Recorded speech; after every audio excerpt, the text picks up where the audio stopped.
Well, it's a big week for us. Obviously, we get the opportunity to go down and play the conference's top team in Florida A&M. We get to go down and play in Tallahassee for homecoming. I hadn't been to Tallahassee myself since I think it was 1997 as a player. I know what the atmosphere is like. You were expecting a tough task, but it's something that we're looking forward to. Our guys have always been businesslike. They're not walking around giddy because we've won 3 games. They're walking around excited because we're a better football team. They're excited about the possibilities, and our job as a coaching staff has been to manage the situation where we're never too high, never too low. They're excited about the opportunity to go down and play Florida A&M to kind of match up against a team who is very similar to us, but we're thankful for where we are, but we're not overly excited about our situation because we do realize that we're only about a quarter way through the season.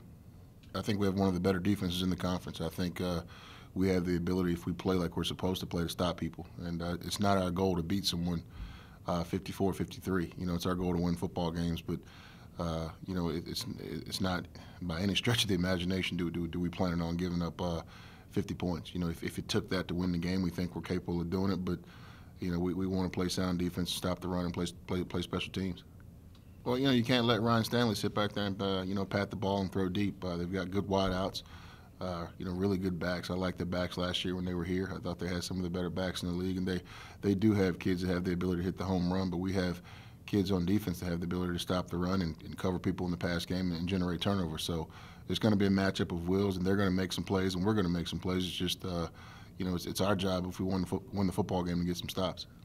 Well, first of all, we guys have to run, and then that would lead into us stopping the pass. They're a run-first team. They want to get the ball on the ground running, and if you sit back and let them just throw it, then we'll get beat over top. But our main focus is stop the run.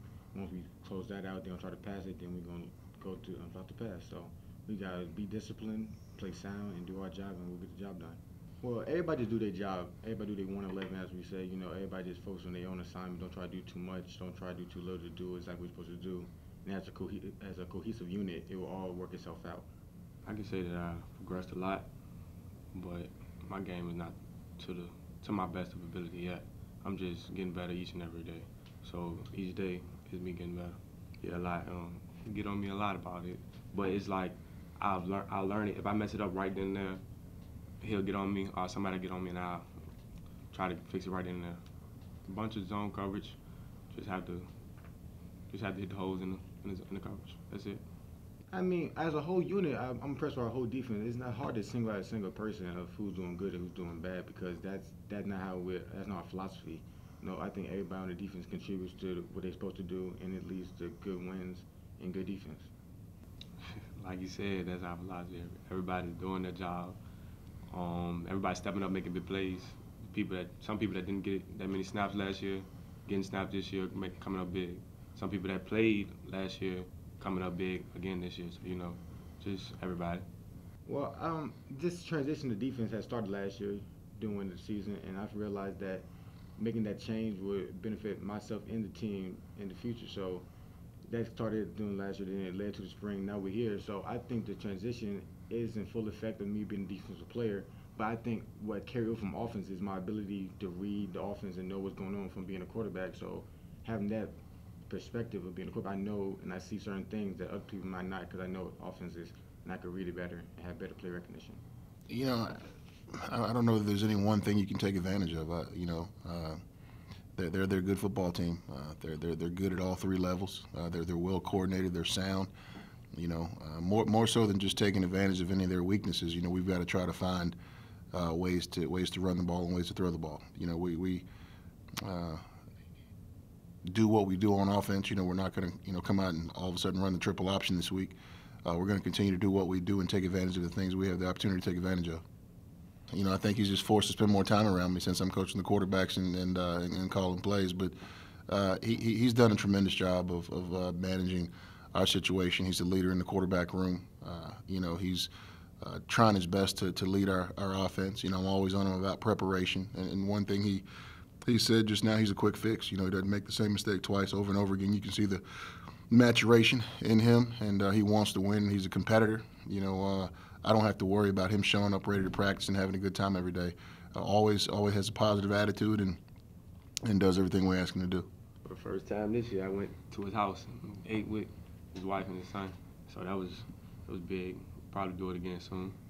They don't like to come to my house. I invited the quarterbacks over last Thursday. They were busy, so that's good for us.